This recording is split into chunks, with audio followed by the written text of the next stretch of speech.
Bonjour, bonsoir à toutes et à tous. Merci d'être avec nous dans l'émission FDM Toulouse. C'est la seule sur la bande FM qui parle du TFC. On se retrouve pendant 1 heure en ce mardi, lendemain de lundi, mais après match surtout de Ligue 1 qui était de retour ce week-end.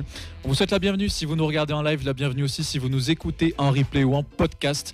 Bienvenue dans la 361e feuille de match avec le retour du soleil et le retour de la fine équipe autour de la table, à commencer par celui qui se trouve à ma droite. Le très bronzé désormais, le président des Andy Tolosa qui nous revient du soleil. Mon cher Nathan qui va co-animer avec moi ce soir, comment ça va ? Bonsoir, très content d'être revenu, voilà. Je suis rentré exprès pour le match de ce week-end.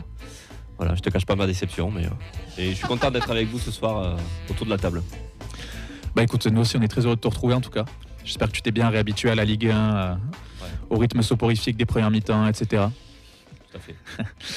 Bon, ce soir on est en nombre réduit, il n'y a pas de poste, c'est comme au futsal, tout le monde attaque, tout le monde défend, mais on va quand même accueillir le gardien de la technique vidéo et des réseaux sociaux. On espère qu'il n'en prendra pas 4 aujourd'hui, c'est Vincent. Comment ça va ? Ça va super, merci. Et toi Sacha, comment ça va ? Très bien, très bien. Je suis content de la présentation, parce que vraiment futsal, c'est vraiment ce qui me correspond, parce que je suis gardien, je vais toujours marquer des buts, donc franchement, ouais, c'est assez fidèle à ça. Oui, tu essaies de te montrer, quoi. Tu essaies de peser sur les rencontres. Voilà, exactement. Mon Insta en description. Bien sûr. Juste à côté de toi, c'est notre experte, arbitre, joueuse, commentateuse, j'ai pas oublié, qui nous fait le plaisir d'être de retour parmi nous. C'est Mathilde. Comment ça va, Mathilde ? Ben ça va bien. Et pronostiqueuse, t'as oublié aussi. Pronostiqueuse, mais ça, j'ai pas envie d'en parler spécialement. Ça va bien, merci. C'est un petit moment qu'on t'avait pas vu avec nous. Ah, ça fait, je sais pas, 2-3 semaines, avec une intro incroyable de Vincent à l'époque. À l'époque, au siècle dernier. Mais non, je viens de temps en temps, sinon Quand on après, rêvait encore, vous allez plus me supporter. Oh, c'est pas moi qui le dis. Et notre technicien audio pour coacher tout ça ce soir, c'est notre, lui aussi notre cher et tendre, notre bon vieux Clément qui est en cabine ce soir. Comment ça va ? Eh bien écoutez, ça va très très bien. En cabine ce soir, on va essayer de faire en sorte que l'émission se passe sans accroc, si possible. Fatigué le Clément, mais il nous a promis d'être là et d'assurer. Écoute, service minimum, mais on est là, SNCF style. Bien sûr, on adore. Le programme de cette émission, forcément tous les résultats de l'Académie des Féminines avec le retour du coach Antoine Gérard sur ce qui s'est passé pour les féminines ce week-end. On aura aussi le gros retour sur TFC Stade Brestois, c'est notre gros morceau. N'hésitez pas à préparer vos questions. Ben est là ? J'aurais pas pensé, mais... écoute, elle est passée. J'espère qu'il nous écoute depuis là où il est. En tout cas, TFC Stade Brestois, si vous avez des questions ou des choses à aborder sur ce match, préparez-les dans les commentaires. Nous, on salue tous les absents qui sont pas là. Il y en a certains qui ont pris la place de Nathan, qui sont repartis bronzés aussi au soleil. On pense à Camille, à Nadia, à Fred, à Mehdi, à Elliot, à Ben et à, je crois que Oxens et Rémi, Arthur. Tiens, T'es le pire, hein, on commence à, tu connais pas tes enfants. on commence à être beaucoup, mais ça fait toujours plaisir de voir que malgré tout on est toujours 5 en plateau, comme quoi il faut pas perdre l'ADN de la feuille de match, faire ce qu'on peut avec ce qu'on a, et c'est toujours les meilleures émissions. Là, c'est jingle. Ouais. Allez, vous pouvez réagir en direct sur tous les lives sur nos réseaux. On est en direct sur Twitter, sur Facebook, sur Twitch, sur YouTube, sur la feuille de match. Sûrement aussi sur le live de Radio Occitania sur Facebook et puis sur TikTok si ça marche. Non, TikTok, non. Toujours pas. Pas pour le moment. Donc, écoutez, si vous avez d'autres options pour nous suivre et si vous voulez appeler au téléphone, ça se passe au 05 61 80 40 40. Nous, on est parti pour la 361e émission. Est-ce qu'on est la meilleure tribune du championnat ? Mais oui, je veux dire qu'on est la meilleure tribune du championnat. Vincent, je vais te poser la question que j'ai pas posée avant le jingle, évidemment, parce que j'ai oublié. C'est est-ce qu'il y a du monde qui est connecté, qui nous écoute, puisque je vois des messages défiler sous mes yeux. Effectivement, il y a notre ami Rémi, que tu as bien fait de saluer, puisqu'il nous regarde. Il y a aussi Lucas sur Facebook et ABCDGOT 31 sur Twitch. On salue aussi les autres viewers de l'ombre. Et très peu de news cette semaine, enfin, rien qui a grandement changé depuis vendredi, mais on a quand même une bonne nouvelle à vous annoncer, puisqu'on vous a fait jouer et il y a eu des gagnants, mon cher Nathan. Tout à fait. On faisait gagner 2 packs de 5 torches grâce au compte Insta Pyro France. en collaboration avec le compte Combien de places. Et les vainqueurs sont Julie et Luca. Donc bravo à eux s'ils nous écoutent.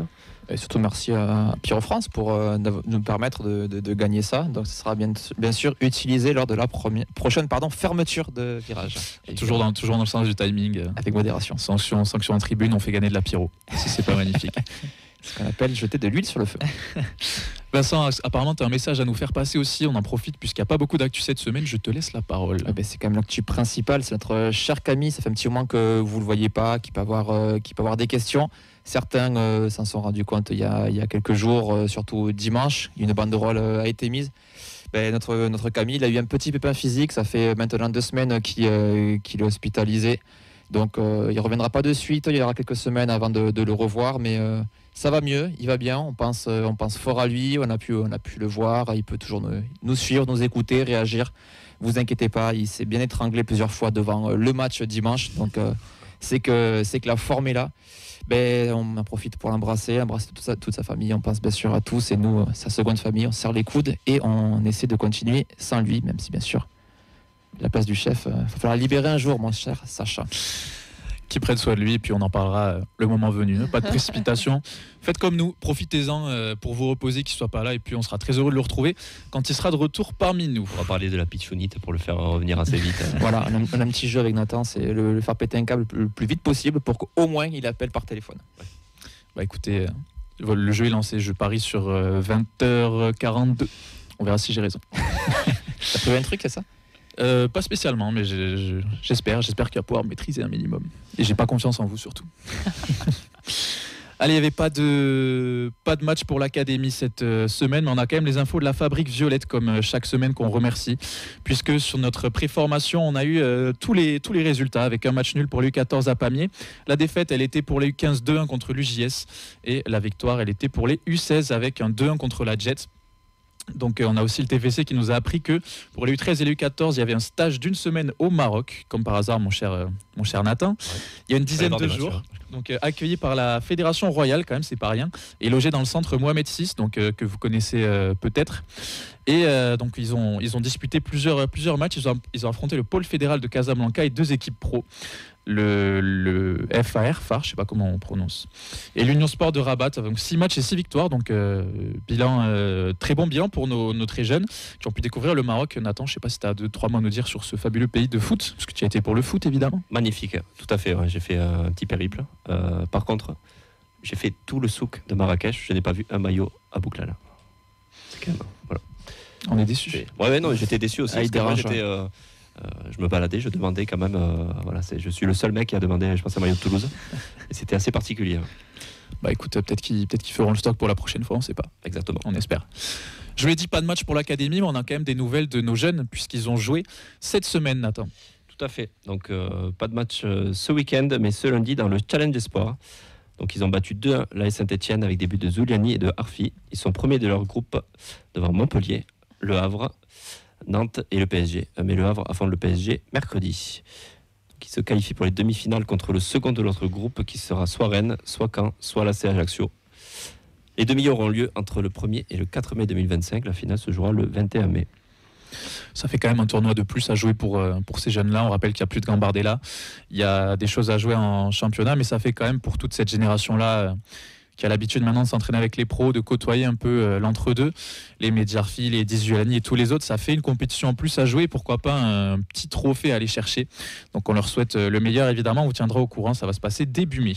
Et puis ça te fait affronter d'autres équipes aussi, parce qu'au bout d'un moment, t'en as un peu marre de retourner contre les mêmes. Ouais, puis ça situe un petit peu aussi le niveau du centre de formation par rapport aux autres clubs. Stade Rennais, le PSG, il y a du gros centre de formation quand même en face. Tu as 12 centres sur Ligue 1 sur Ligue 1 et Ligue 2 qui répondaient aux critères retenus par la FFF de qualité de centre de formation, et l'objectif est ensuite de développer cette compétition-là pour qu'il y ait de plus en plus d'équipes possibles, et pourquoi pas en faire un vrai championnat. C'était les prémices, ils l'ont lancé mais à l'arrache complet, on ne pensait même pas qu'ils lanceraient cette année, donc c'est déjà bien d'avoir ça.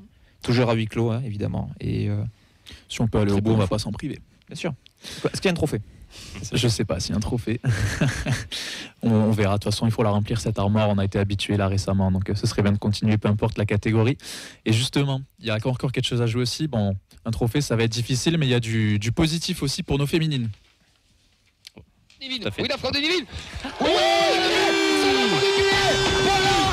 magnifique but. L'ancienne Marseillaise qui marque contre l'OM, et ça, c'est pas beau. C'est bon, ça, voilà. C'est beau.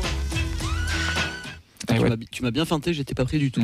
C'était Ce qu'on appelle une Nadia dans le jargon. Je l'ai dit, hein. Dès que je vois que tu t'endors, Moi, je me suis fait feinter par Clément. Comme j'ai pas eu de jingle, j'ai démarré direct. coupe pas les jingles où il y a Mathilde, sinon elle va te frapper. Vivement qu'on commente un nouveau match, qu'on change de jingle, je peux plus m'entendre. C'est vrai que mine de rien, on nous avait, Un petit Toulouse-Le Mans, là, on nous avait les avril. promis plus de matchs au stadium cette saison pour les filles. Ça va arriver.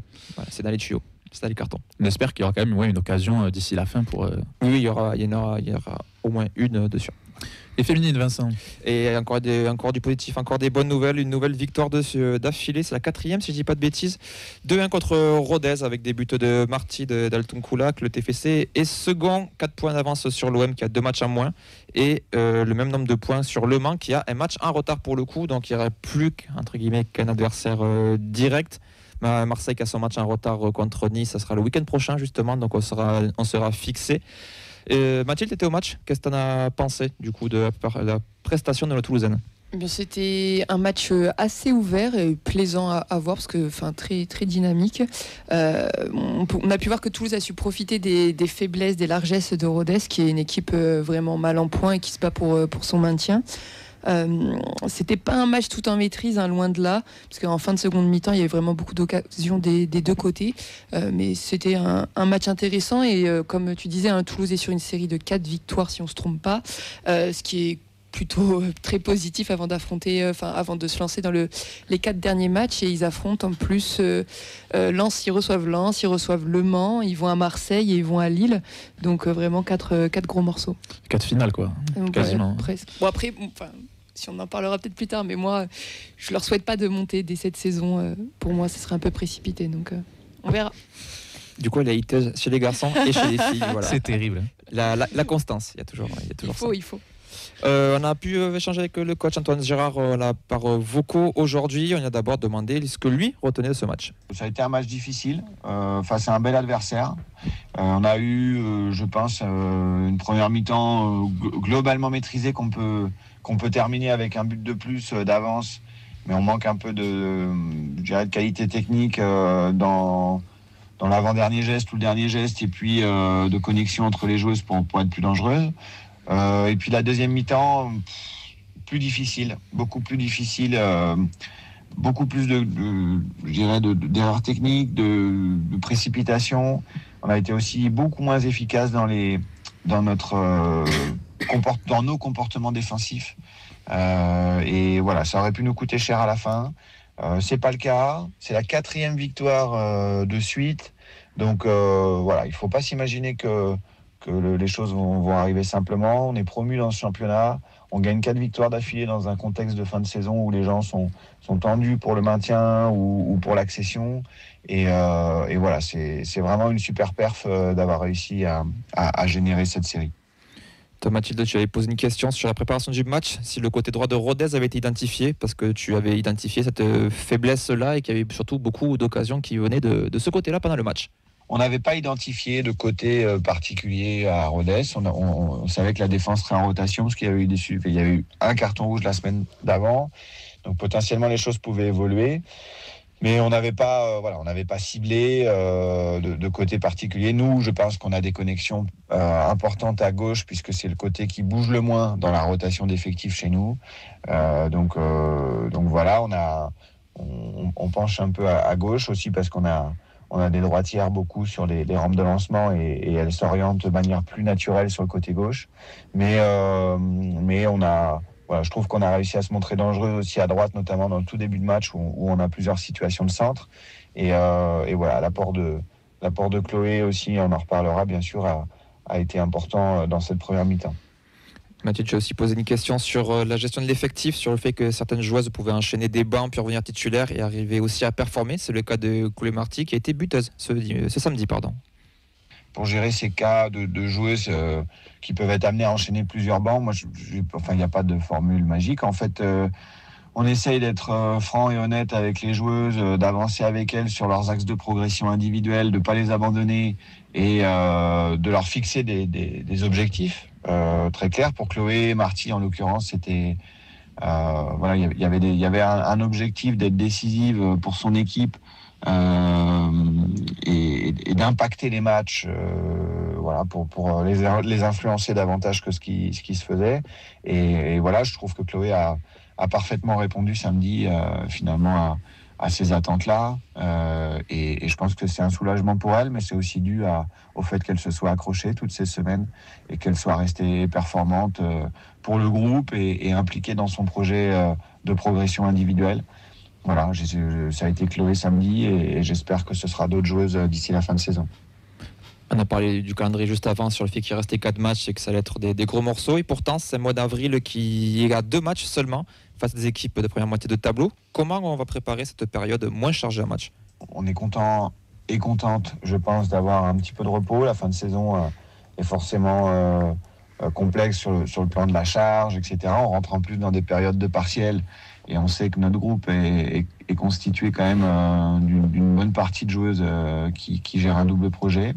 Donc c'est très bien de ne pas enchaîner les matchs, de pouvoir avoir des week-ends off pour reposer à la fois le corps et l'esprit, et puis pour pouvoir aborder ces 2 rendez-vous qui vont être décisifs sur cette fin de saison. Et pour terminer, un petit mot sur les U19. Elles ont perdu 2-1 contre l'FC Bourg-Perona avec un but de Jurado.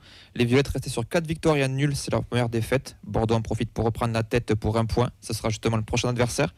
On a demandé au coach, pour terminer, ce qu'il avait pensé de cette contre-performance de nos Violettes. C'est une déception, bien sûr. C'est la 2e défaite contre Bourg-en-Bresse de la saison. Une équipe promue face à une équipe, le TFC. On est quand même sur le championnat U19 quasiment depuis sa création. Donc voilà, je pense au regard des joueuses qui pouvaient être sur le terrain, notamment en première mi-temps. C'est une déception de ne pas poursuivre la série et de ne pas entériner ce maintien qui, j'espère, va aboutir soit le prochain match, soit dans les 2 prochains matchs, pour éviter de se laisser du stress sur la fin de saison. Très bonne émission à toutes et tous. À bientôt. Voilà, on remercie le coach Antoine Gérard pour sa disponibilité chaque semaine. Pour être tout à fait complet, la RN n'a pas joué la réserve parce qu'elle devait jouer contre Tous Métropole qui est forfait pour la saison. Mais du coup, il y a eu d'autres matchs qui ont eu lieu pendant ce temps-là. Donc elles ont reculé d'une place. Elles passent 3e à 2 points de la SPTT Montpellier qui a joué du coup son match en retard. Et avec le même nombre de points que Jacou qui a un match en plus. Voilà, vous pouvez retrouver chaque vendredi à 16h le calendrier de toutes les équipes du TFC et les résultats chaque lundi sur nos réseaux. C'est l'heure du retour de match. Cette fois, on va parler de la Ligue 1 et de la défaite face à Brest 4-2. T'as pas oublié un truc, avant, non ? Il y a quoi avant ? Je sais pas. Dis-moi. La chronique du mardi ? Le journal des prêtés ? C'est passé 2-3 dingueries. Mais non! Il a pris un gros rouge à la 41e pour avoir tout simplement empoigné un adversaire par la gorge. Ce gros faisant de Saïd Amoulit. Rien à signaler non plus, une note moyenne, pas de tasse D, pas de but. On va passer au journal des prêtés. Et tout à fait, alors après pour sa défense, le premier truc que j'ai dit en arrivant, c'est que je ne l'ai pas fait tout simplement, j'ai fait un refus d'obstacle cette semaine. Bah t'as un grève, t'as le droit. Hein. J'ai manqué un petit peu de temps et voilà, j'ai consacré mon temps à la lutte sociale plutôt qu'au faisant.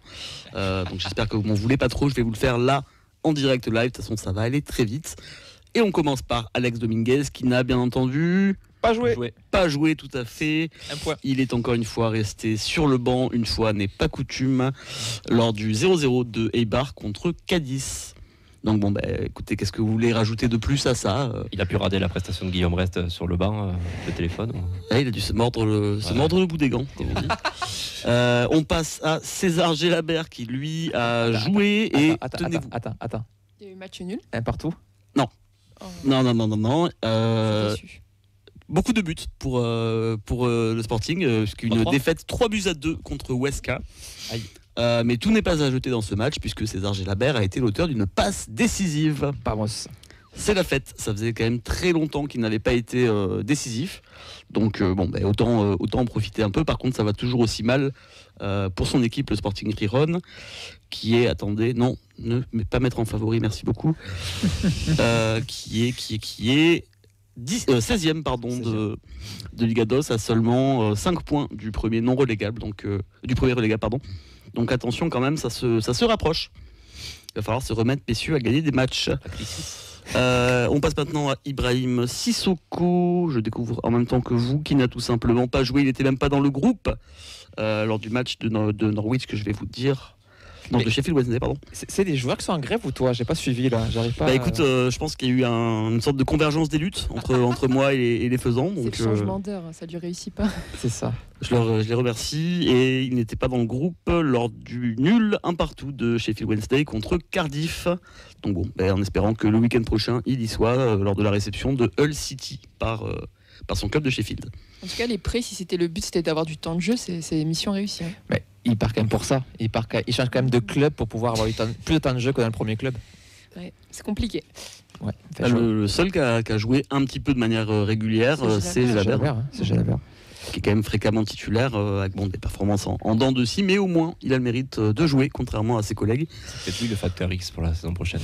Et en parlant de mecs qui n'en alignent pas une, on va passer au dernier faisant, à Saïd Amoulic. On en avait parlé la semaine dernière parce qu'il était titulaire lors d'un match amical. On est retourné en championnat, devinez quoi, il n'est pas dans le groupe. Allez, let's go. Donc ça continue pour lui. Je pense que Lodz va être très très content de nous le renvoyer. Il n'a pas joué depuis très longtemps avec eux, en tout cas en match officiel. Et voilà, donc là il était hors du groupe lors de la victoire 2-0 de Lodz contre Piast. Mais c'est curieux quand même de faire jouer un amical si tu n'as vraiment rien à carrer de ton joueur, je sais pas. Faut qu'il justifie son métier, quoi. Même encore sur les amicaux de pré-saison, ça me paraît normal que tout le monde joue parce que tu veux aussi les montrer qu'ils soient quand même encore vifs pour pouvoir s'en débarrasser. Mais là en pleine. Vif ou vivant. Oui, voilà. En pleine saison comme ça. Oui, après, si tu as des joueurs qui sont pas là, si tu en as qui ont beaucoup de temps, enfin un temps de jeu assez important, que tu préfères faire reposer, le gars il est là, autant le faire jouer. Hein. Je n'ai pas de cuistot disponible au pire. Pas déconner. Après, le faisant, si tu veux le déguster, c'est aussi bien de le faire gambader de temps en temps dans les prés. Et puis après, il est là, il est chaud, quoi. C'est vrai. Donc voilà pour ce journal des prêtés. Donc pas grand chose à se mettre sous la dent pour nos faisans, malheureusement, mais vous commencez à connaître l'histoire. Merci Clément pour ce journal des prêtés de 1er avril. Donc on ne sait pas, à tout moment vous a menti, Amoulic a mis un triplé et Jalabert a été élu homme du match. Je vous laisserai aller vérifier par vous-même. Et nous cette fois on est parti pour le retour de match entre le TFC et Brest. On la prend pas, on l'accueille et on va l'embrasser. Et comme on va embrasser la Coupe d'Europe l'année prochaine. Europa League, On commence en félicitant Mathilde pour avoir trouvé le bon prono, à savoir la défaite du TFC et le but de Vincent Siro. C'est la seule victoire du week-end. Et je voudrais bien savoir qui a écrit la phrase sur. Je vois pas de quoi tu veux parler. Sur la trace. Je sais pas, j'ai pas mes lunettes. Si je les ai, j'arrive pas à lire. Ah, je sais pas. Alors, moi, mon prono était nul, mais j'avais les 2 buteurs toulousains. C'est vrai. Bon, allez, un demi-point pour Clément, même s'il n'y a pas de point. Yes. En tout cas, on félicite le stadium qui était et les gens qui sont rendus au stadium, puisqu'on avait une nouvelle fois 24 000 personnes et plus qui étaient présentes en tribune malgré les restrictions et la fermeture des 3 portes du virage bas. Donc la 6, la 7 et la 8, si je dis pas de bêtises. Ouais, c'est ça. Donc malgré tout, une belle affluence quand même pour le retour au stadium après cette semaine de trêve international. Et ce retour de la Ligue 1 avec le retour aussi du soleil, une journée ensoleillée. Mais malheureusement, ça n'a pas été aussi ensoleillé que ça sur le terrain, même si on a vu du spectacle. Peut-être que nos joueurs sont restés aussi sur le changement d'heure, puisqu'ils se sont mis à jouer en seconde mi-temps et qu'ils ont oublié la première. Ça finit en défaite 4-2, mais c'est pas grave. Je vous donne la compo pour ce match. On avait Guillaume Reyes qui était de retour dans les cages après sa blessure. Charlie Cresswell, Marc McKenzie et Djibril Sidibé en défense du classique avec Suazo. Et Rafik Messali au poste de piston, titularisation du Pichoun. Le milieu Caceres Siro qui n'a pas bougé. Yann Bo, Aaron Donum et Joshua King qui lui aussi faisait son retour dans le 11 titulaire, notamment à cause de la suspension de Franck Magri. Sont rentrés en jeu Babika dès la mi-temps, puis Edjouma, Zaitz, Canvo et Kamanzi. Siro a marqué pour le TFC d'une magnifique frappe pied gauche pleine lucarne. Joshua King aussi sur une combinaison sur coup de pied arrêté. Pour Brest, c'est Bourgo qui avait lui aussi nettoyé la lucarne de Guillaume Reyes sur une demi-volée exceptionnelle. Pereira Lage qui a pris le dessus sur Cresswell en première mi-temps. Et en seconde mi-temps, c'est Kamori Doumbia et Camara qui sont venus alourdir la marque. Score final 4-2, messieurs, dames. Quels sont les points que vous avez envie d'aborder sur ce retour de match? Nathan, je me retourne vers toi en premier. Ouais. Comme Guillaume reste, j'ai pas bougé sur le... Alors, moi j'ai trouvé que c'était plutôt un match agréable à suivre, mais qui confirme le fait que nous sommes quand même un niveau en dessous, comme face à Strasbourg, sans être pour autant catastrophique. Et on y a quand même cru en étant mené 3-0. Oui, je suis d'accord avec toi, on y reviendra. Mathilde? Ouais, dominer n'est pas gagné, quoi. C'était une prestation, je pense, plutôt correcte, mais un manque de réalisme et une défense un peu friable. Et surtout, il y a 2 gros matchs qui attendent ensuite le TEF, donc va falloir vite prendre le bon et travailler sur et corriger ce qui n'a pas trop été, quoi. Vincent? Brest trop tueur, qui ne pardonne aucune erreur. Le vrai souci a été la fébrilité offensive, défensive, pardon. Parce que depuis la télé, j'ai vu un match plutôt agréable. Est-ce que c'est la frustration du public au stadium de voir un match qui ressemble à tant d'autres qui a fait qu'on a ressorti tant de négativité? Et si tu veux, j'ai aussi le point de Camille, si ça t'intéresse. Avec plaisir. Si on est vraiment en roue libre pour la fin de saison, autant tenter des choses pour la saison prochaine, sur les joueurs, parlant notamment de l'entrée de Zayt. Et il demande à Rémi quel resto il veut. On attend la réponse en live, hein, bien sûr. Clément? Alors je vais peut-être être un peu plus positif. Je trouve qu'on a enfin vu un petit peu de spectacle au stadium. Ça fait plaisir, ça faisait longtemps. On a quand même vu un plutôt beau match avec 2 équipes qui ont eu plus ou moins leur période chacune. Après la défaite, c'est logique. Hein, c'est un adversaire qui était quand même un calibre au-dessus, plus réaliste dans les 2 surfaces et surtout de notre côté trop de largesse défensive. Et comme second point, moi j'aimerais bien, quand on reviendra sur les performances individuelles, qu'on ouvre le dossier Guillaume Rest. Parce que j'avoue que j'en ai gros. Justement, vous dites à peu près toutes et tous que on fait pas un match si horrible que ça. Est-ce qu'au final, est-ce que c'est nous qui avons manqué d'ingrédients ou c'est plutôt Vincent, ce que tu disais, Brest qui fait un peu le match parfait et qui saisit de manière un peu clinique toutes les occasions qu'ils ont eues et tous les moyens qu'ils ont eu de nous mettre en difficulté sur chacune de leurs frappes cadrées, on a l'impression, quoi. Ah, mais il faut voir les stats juste avant le but. Hein. Je me semble que DAZN en plus le diffuse, mais 1 minute avant, je crois qu'on est pas loin des 75% de possession de balle. On était en sitting chez eux, ils n'arrivaient pas à en sortir, et en fait, ils ont eu une sortie de balle. Après, c'est magnifique le but. Hein. C'est quand même dur de critiquer ça. L'angle, il est fou. C'est un top but, il n'y a rien à dire. 4 sorties de balle, j'ai envie de dire, sur les buts aussi. Oui, totalement. Sur le fait qu'on a quand même une possession, je crois que c'est 53% sur le match, ça s'équilibre un peu à la fin. Mais effectivement, sur chaque contre Brestois, c'était le feu. C'était le feu, ça faisait longtemps qu'on n'avait pas vu une défense aussi en difficulté, quoi. Mais vraiment, je voudrais louer Brest qui, pour moi, a basculé dans cette catégorie de grosse écurie de la Ligue 1, dans le sens... T'as pas besoin d'être bon. Juste, tu sais exploiter les failles et voilà, et y aller juste comme il faut. Il n'y a pas beaucoup d'équipes où vraiment, visuellement, tu voyais la différence de vitesse. Et je trouvais la vitesse de Brest hallucinante sur les contres. En fait, la dernière fois que j'ai vu ça au stadium, c'était Paris, tout simplement. Où vraiment, tu présentais une équipe qui, d'un coup, tout le monde se disait tac, on accélère et tout le monde avance en même temps et t'as aucune solution pour y arriver. Et en fait, c'est juste qu'on arrive à la limite. Strasbourg-Brest, c'est au-dessus.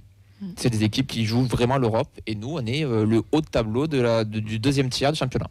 J'avais une question pour savoir si c'était une maîtrise, une victoire brestoise plutôt chanceuse ou une maîtrise tactique même d'Éric Roy est-ce que c'est une victoire justement d'Éric Roy sur Carles Martinez, étant donné qu'on a quand même une équipe qui a exploité les faiblesses toulousaines avec un bloc assez compact, plutôt bas, comme disait Vincent tout à l'heure, jusqu'au but.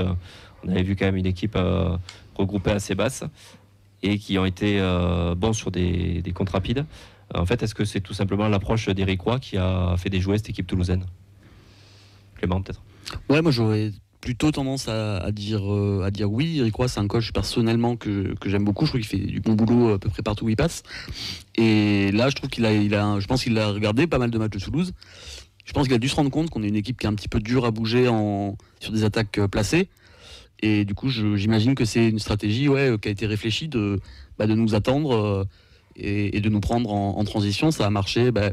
Les 4 buts, c'est des ballons très vite remontés, quasi à peu de choses près en tout cas, qui prennent la défense complètement à défaut. Donc je pense qu'en effet, on peut dire que c'est vraiment une victoire tactique d'un coach sur l'autre. Et Martinez Novel, lui, semblait un petit peu plus à court de solutions pour vraiment déstabiliser ce bloc brestois, parce que c'est vrai que jusqu'au but de Sierro, on a eu des situations, mais pas vraiment d'occasion très très franche, à part peut-être 1 ou 2, mais je me rappelle pas d'un moment où la défense brestoise était en grande difficulté face à nos face à En nos général, il y avait toujours un pied pour contrer ou un geste raté, un avant-dernier geste.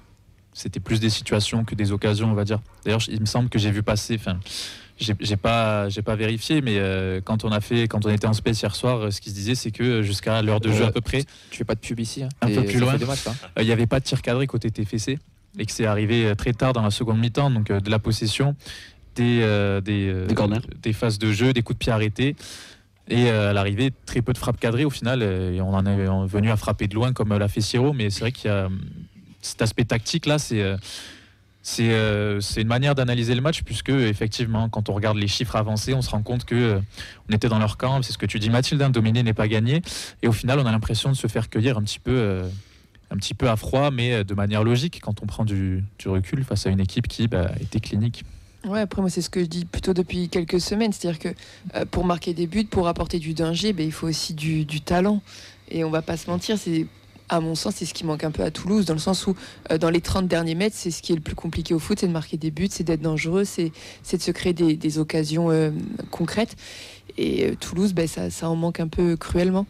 Et après, pour en revenir sur Brest, il y a aussi les gars, c'est un gamin de 2005 qui vous marque le premier match, but première titularisation en Ligue 1. C'est son deuxième match de Ligue 1, je crois. Première titularisation et le gars, il vous met un but incroyable. Il y a aussi des choses qui font que ça tourne pas forcément dans votre sens. Il y a un moment où 9 fois sur 10, ça part quand même en tribune. Donc, Et Brest derrière, qui a une réussite totale, qui vous plante sur chacune de ses actions et qui arrive à exploiter vraiment les largesses, comme on l'a dit sur le deuxième but, Cresswell en grande difficulté, et derrière en plus t'es pas aidé par tes coéquipiers, t'as une couverture qui est inexistante. Gareth Bale contre le Barça, on l'a tous vu. Marc Bartra, presque. Et Guillaume Rest qui a aucune influence en fait sur la frappe, il propose, il impacte pas la décision de l'attaquant quoi. Comment on explique ces errances défensives alors que jusqu'ici c'était un peu un de nos points forts entre guillemets, on concédait peu, on prenait très peu. Au final, on concède pas tant, mais cette fois, on en prend 4. C'est pas arrivé souvent cette saison. Comment est-ce qu'on explique ce manque défensif sur ce match-là ? Je pense que c'est juste une accumulation, quoi. En fait, chaque match, c'est toujours peut-être un voire deux qui passent au travers, mais il y en a surtout un ou deux qui surperforment et qui compensent. Là, il y en a pas un qui sort réellement du lot au final derrière. Ils ont tous eu une erreur, une passivité ou une absence, quoi. Donc au final.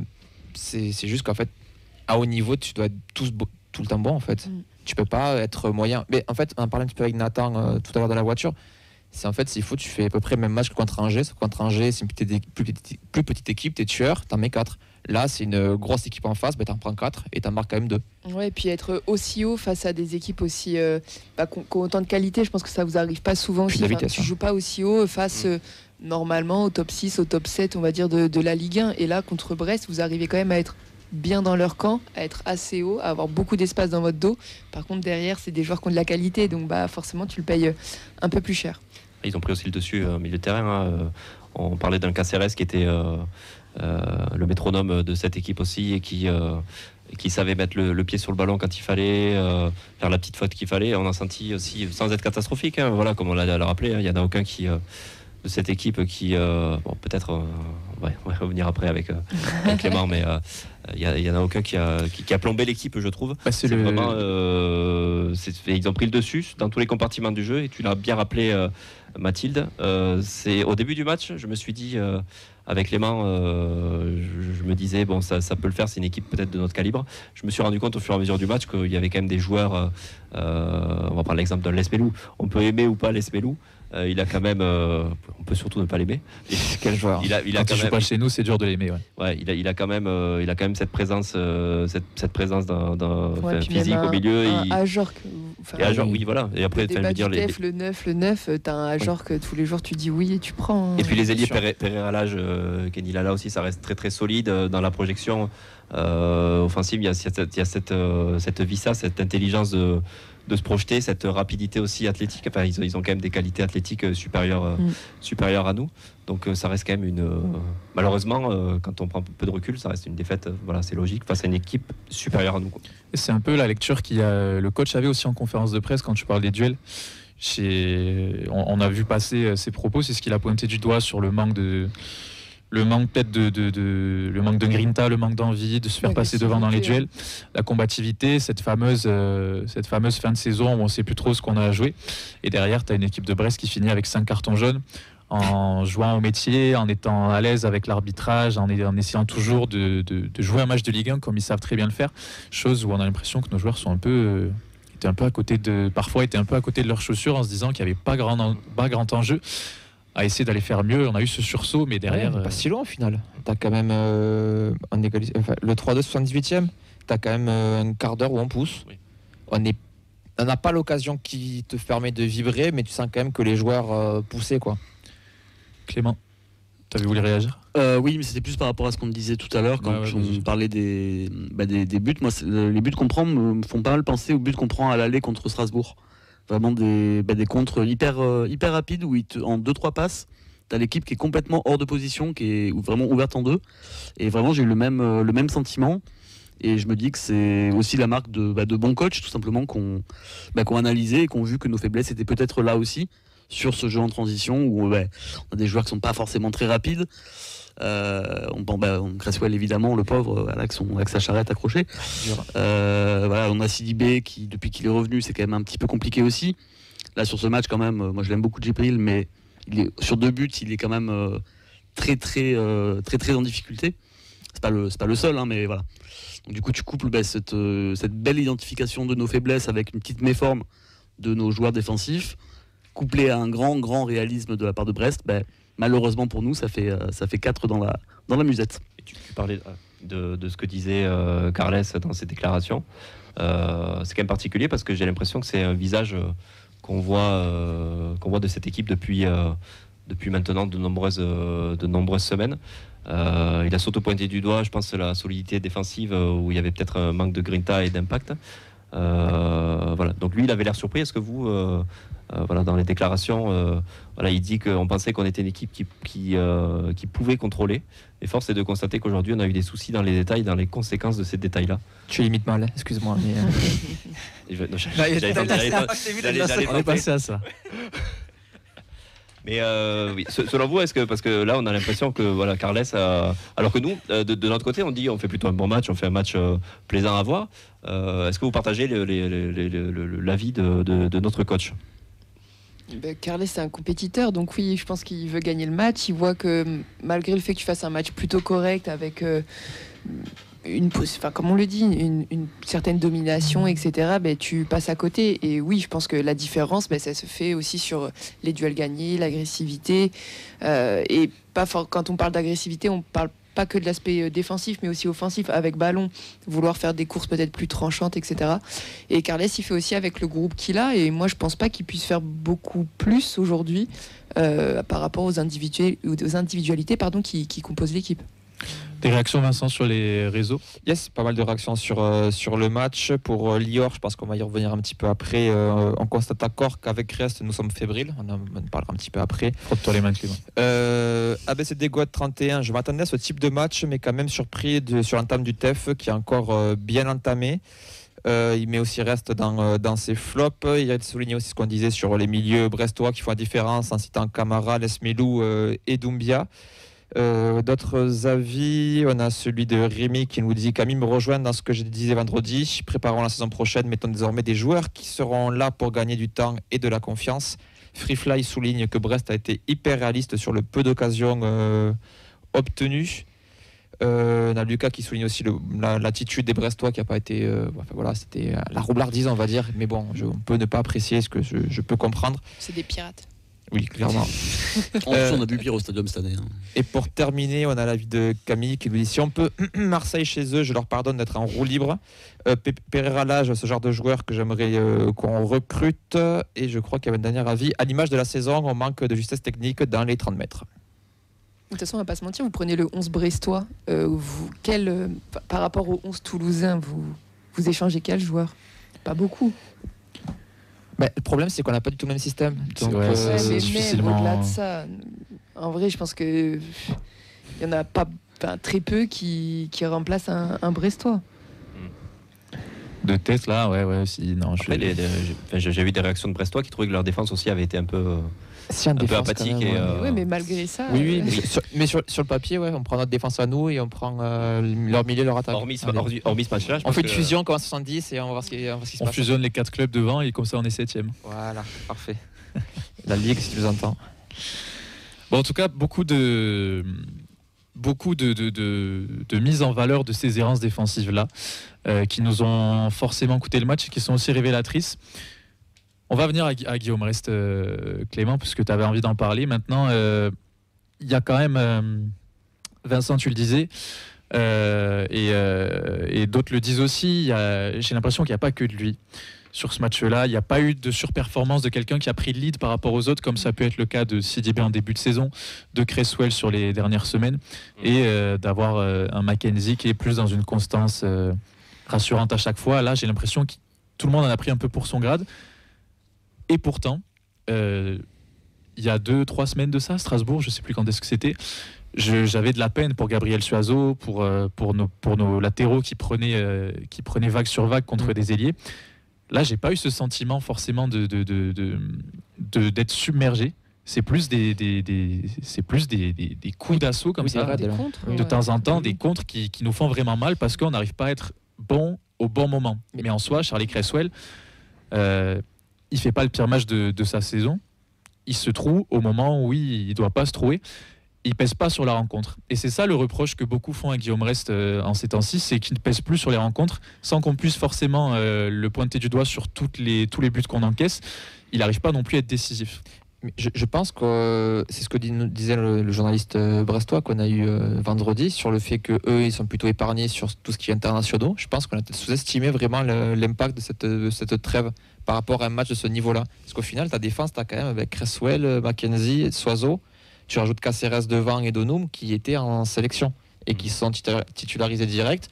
Ces joueurs-là, en plus, pour le coup, il n'y en a aucun qui a brillé, qui sort du lot, même au contraire. Donc, est-ce qu'il n'y a pas aussi un lien sur le fait que, pas forcément sur la fatigue physique, mais aussi sur est-ce que mentalement, ils ont pu vraiment revenir et être 100% focus sur ce match-là, aussi tard dans la saison, parce qu'on est quand même en avril au final, fin mars. Oui, on est dans le sprint final, forcément. C'est vrai que c'est une question qui se pose. Je sais pas, est-ce qu'il y a des internationaux à Brest moins que chez nous? Oui, il y a moins que chez nous. Ouais. Moins que chez nous, mais bon, c'est des questions qui se posent. Je me dis que pour les équipes qui sont censées être nos concurrents directs, c'est des problèmes qu'ils peuvent rencontrer eux aussi. Et sur lesquels ils traitent peut-être mieux que nous quand on voit les confrontations directes. Clément, je te laisse la parole sur ces errances défensives et sur Guillaume Rest qui est en difficulté. Alors je voulais en parler parce que j'ai l'impression que on a un petit peu un miroir déformant sur certains des joueurs qui sont formés chez nous, et c'est notamment le cas de Guillaume Rest. Alors avant de lui rentrer un petit peu dans le large, je tiens à dire que quand même, en effet, c'est loin d'être le seul responsable de la défaite, ça ne se fait pas de mettre toute la défaite sur un seul joueur. L'ensemble de l'axe défensif et même les 5 joueurs défensifs ont vraiment tous été en difficulté. Donc juste, lui, malheureusement, il en a subi aussi les conséquences. Mais pour le coup, je trouve que quand même sur au moins 2 buts, j'estime qu'il pourrait quand même faire mieux. Mathilde, tu l'as dit, le deuxième but notamment. T'as un joueur qui arrive dans un angle hyper fermé. Tu vois que les défenseurs sont loin, sors en fait. T'as juste un truc à faire, c'est boucher ton angle. Et il le fait pas. Et même au moment où le joueur brestois va frapper, il se décale pour ouvrir encore plus le but. Et je comprends pas trop t'avais l'impression qu'il avait accepté l'idée de prendre le but avant même de l'avoir pris. Et je me demande, est-ce qu'on l'a peut-être pas fait revenir un peu tôt aussi de sa blessure. Hogg, on l'a dit, faisait plutôt de bonnes performances. Et je trouve que c'est peut-être un peu mettre en difficulté Rest et pas récompenser un Hogg qui s'en sortait très bien que de le retitulariser d'un coup comme ça. Vraiment, il m'a donné l'impression d'un joueur qui n'était pas prêt à reprendre dans les attitudes, et d'autant plus, je trouve, quand tu vois en face un gardien comme Marco Bizot, qui dégage beaucoup d'assurance, qui sort sur tous les corners, qui prend tous les ballons aériens, qui la joue vraiment à l'expérience, et vraiment c'est le jour et la nuit quand tu le compares. Alors après, il a plein de circonstances atténuantes, Guillaume Rest, il est jeune, il revient de blessure, tout ce qu'on veut. Mais on en a beaucoup parlé la saison dernière quand c'était bien. Je trouve qu'il faudrait aussi qu'on en parle cette saison, et tu l'as dit, il ne pèse pas sur les matchs. Et lorsqu'il pèse sur les matchs, c'est de manière généralement, malheureusement, plutôt négative. il a plus la sainte baraka des poteaux de l'an dernier. Et ça fait barre rentrante cette fois. Ouais. C'était pas la première en plus de saison. Oui. Mais après, il pèse pas sur les matchs parce qu'il faut pas oublier qu'on fait partie des meilleures défenses aussi du championnat avec un axe défensif. Allez, on va rajouter les 5 comme tu disais oui, le clean sheet, beaucoup de clean sheet cette saison. Beaucoup de clean sheet parce que ta défense aussi te permet tu sais que tu peux t'appuyer sur une défense solide. Et par contre, de revenir de blessure, effectivement, d'en prendre 4, de pas avoir. J'ai pas souvenir d'un arrêt. Par contre, dans le match. Sur le 3e but, il sort un arrêt avant que. Oui, il fait un bel arrêt. Il fait un bel arrêt. Oui. C'est juste que ça peut être l'impacter niveau mental. Je pense qu'il a quand même des ressources aussi. Mais effectivement, reprendre comme ça et sortir un match de la sorte quand t'en prends 4 dans la besace et que tu n'as aucune parade à faire, ça risque de laisser des traces. Mais je pense qu'il a besoin de ça aussi. On en avait parlé en début de saison. Ça reste un jeune gardien. L'an dernier, il nous a prouvé quand même que c'était un gardien d'avenir. Et puis voilà, il y aura des passages à vide. Oui. Ça peut en faire partie aussi. Ce sera la différence aussi entre un bon joueur et un très bon joueur. Mais il n'y a pas péril en la demeure. Il faut d'être régulier. Voilà, et puis on va répéter cette phrase, mais s'il était aussi bon, il serait peut-être pas chez nous. Oui, donc, c'est sûr. on a la chance d'avoir un gardien qui est globalement correct, mais qui a des gros axes de progression. Hein. Il a toujours eu un peu ce côté nonchalant dans son attitude sur le terrain. Très minimaliste dans les gestes. Quand il est battu, il est battu. Il a jamais été très expressif. Il a un peu ce côté désinvolte où c'est particulier, mais c'est un peu ce style gardien. Beaucoup de gardiens de la nouvelle génération, c'est vrai que c'est particulier à voir et ça peut poser des questions quand il y a ce genre de but qu'on encaisse où c'est pas une boulette, mais il peut quand même faire mieux. Après, quand tu es battu, est-ce que tu vas plonger pour faire plaisir au photographe? Je sais pas. Je veux dire, Barthez, j'ai le nombre d'images de Barthez qu'on voit, il est bien sur les 1, je suis en train de regarder la balle. Quand c'est que tu es battu, c'est que tu es battu. Il n'y a pas de miracle. Je veux dire, le fameux gadget, c'est pas là, c'est un gars invisible qui va aller choper la balle. Dans l'anticipation, peut-être. Notamment sur le deuxième but, comme on parlait Clément, où il pourrait peut-être prendre l'information plus vite et potentiellement sortir. Peut même boucher un peu plus son angle. Peser un peu plus sur la décision de l'attaquant, je trouve que c'est un peu trop facile. Mais c'est pour ça que je pose la question, est-ce que c'est pas mental le vrai souci, dans le sens que ce sont des erreurs qu'il ne faisait pas l'an dernier. Là, c'est des erreurs, donc c'est des choses qu'il sait faire quand même, puisque sur sa ligne, il est quand même globalement bon, puisque c'est plus sorti qu'il y a des problèmes. Donc là, le fait qu'il ne bouge pas forcément l'angle, est-ce que c'est... Mais les sorties, ça a toujours été un problème pour Guillaume Rest, que ce soit dans les pieds ou les sorties aériennes. Et là, pour le coup, il sort pas alors qu'il doit y aller. C'est une question de confiance aussi, les sorties. Si t'es pas sûr de toi, tu restes sur ta ligne. C'est une question de confiance, le poste de gardien de but en général. Oui, mais je le sens pas. Je suis pas persuadé que ce soit un cadeau de l'avoir remis là. Je pense que reprendre un petit peu, même si c'est un compétiteur. Mais reprendre les sensations du match en étant sur le banc, en faisant l'entraînement et tout, c'est quand même quelque chose. C'est pas anodin, c'est pour ça qu'on met des jeunes gardiens, des fois en second gardien, pour prendre de l'expérience, même s'ils ne jouent pas. Donc ça aurait pu lui faire du bien de faire un match. Une hiérarchie des gardiens, c'est quand même très compliqué à gérer. Mais on sait très bien que d'habitude, il y a quand même un numéro 1 et un gardien qui a fait l'intérim, c'est Shettlehog. Oui. Et le plan, il est que quand Guillaume Rest peut jouer, il joue parce qu'il est numéro 1. Et ça a toujours été comme ça dans la tête du coach, je pense. Ouais, mais d'un côté, il n'y a pas de danger. Excuse-moi, Clément. Mais du coup, il n'y a pas de danger dans la hiérarchie. Il est numéro 1, il ne va rien se passer. On ne va pas lui piquer la place. Il fait un match en moins. C'est pas parce qu'il n'a pas fait ce match-là qu'on va remettre en question toute la carrière de Guillaume Rest et lui dire c'est fini, tu joues plus. Non. Si le staff médical il te dit c'est ok, tu es obligé de le mettre. Avant le match, ton numéro 1 est disponible. Non, mais je suis d'accord. Il n'y a quasiment rien à jouer sur la saison. Tu n'as pas de risque à gagner ou à perdre plus que ça. Je comprends la décision en réalité. Plein d'autres postes, on ne le fait pas. Oui, mais le poste de gardien, je suis d'accord, c'est un poste à part, mais de l'autre côté, c'est pas un cadeau. Après, moi, le problème que j'ai, c'est que je trouve qu'en fait, après ce match-là, tu es obligé de te poser la question. Après un match pareil de ton numéro 1, tu es obligé de te poser la question, est-ce que vraiment il faut le laisser titulaire au prochain match? Non, là tu peux pas dire ça parce qu'il n'y a pas que lui. Tu regardes c'est quoi le 3e ou le 4e où il y a c'est le bazar dans la surface, ils n'arrivent pas à sortir le ballon, etc. C'est le 3e. Mais tu vois que c'est même toute la... quand on parle d'efficacité dans les deux surfaces, c'est ça, c'est un ballon chaud comme ça, si tu n'arrives pas à le sortir... Mais c'est pas que Guillaume Rest, c'est l'ensemble. Non, bien sûr. C'est pour ça que j'ai insisté au début de mon point sur le d'agressivité, de conviction entre guillemets. Non, là, je serais d'accord avec toi si vraiment le match tu le perds sur une boulette de Guillaume Rest, mais là c'est pas le cas. C'est c'est un ensemble. Ne battez pas, messieurs. On parlait aussi d'attitude tout à l'heure. Moi, j'ai trouvé, en tout cas sur l'intérim, que dans ce que dégageait Shuttleworth, il y avait quand même beaucoup plus de sérénité. Je trouve qu'il transmettait quelque chose à ses défenseurs que Guillaume Rest, cette saison, ne transmet pas du tout. Beaucoup plus qu'à son premier passage au TFC, en tout cas. Ouais. J'ai pas l'impression que Rest rassure ses partenaires. Et c'est un cercle vicieux, entre guillemets. Les deux s'alimentent, en fait. La fébrilité des défenseurs joue sur Rest, et sa fébrilité à lui joue sur les défenseurs. Et je dis pas qu'il faut le sortir au prochain match, c'est pas ça que je dis, mais je trouve en précipitant son retour de la sorte et en sortant le match qu'il a sorti, je pense que dans la tête du coach, tu es obligé de au moins te poser la question. Alors j'avais pas ressenti autant de haine depuis les 3 minutes le journal des prêtés sur Amouly. Mais non, c'est pas de la haine, je l'ai dit, c'est un joueur que j'aime beaucoup. Non, mais t'as raison, il faut en parler puisque ça a des incidences sur nos résultats, sur nos performances actuelles. Donc on l'a fait en première partie de saison quand c'était aussi compliqué. Aucune raison de pas le faire maintenant aussi si c'est compliqué sur ce match-là. Après, je t'en prie. Mais tu peux pas le sortir. Si tu le sors, tu le fragilises. En termes de management, c'est pas possible. Je suis d'accord avec ça. Puis il est revenu, donc c'est fini de toute façon. Oui, voilà. Puis la saison est quasi terminée, donc oui, t'as aucune. T'as plus à perdre. T'as rien à perdre de continuer à le faire jouer. Tant mieux pour la confiance aussi.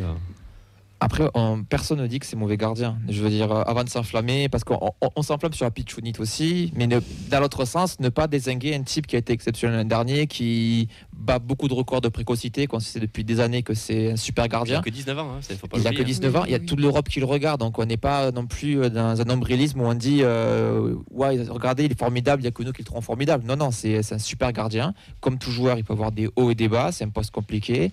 On en a parlé maintes et maintes fois, il a passé des JO, il y en a après JO pas terrible, il a enchaîné 2 ans quasiment d'affilée au final, non-stop, alors qu'avant il jouait à N3. C'est beaucoup de changements dans sa vie.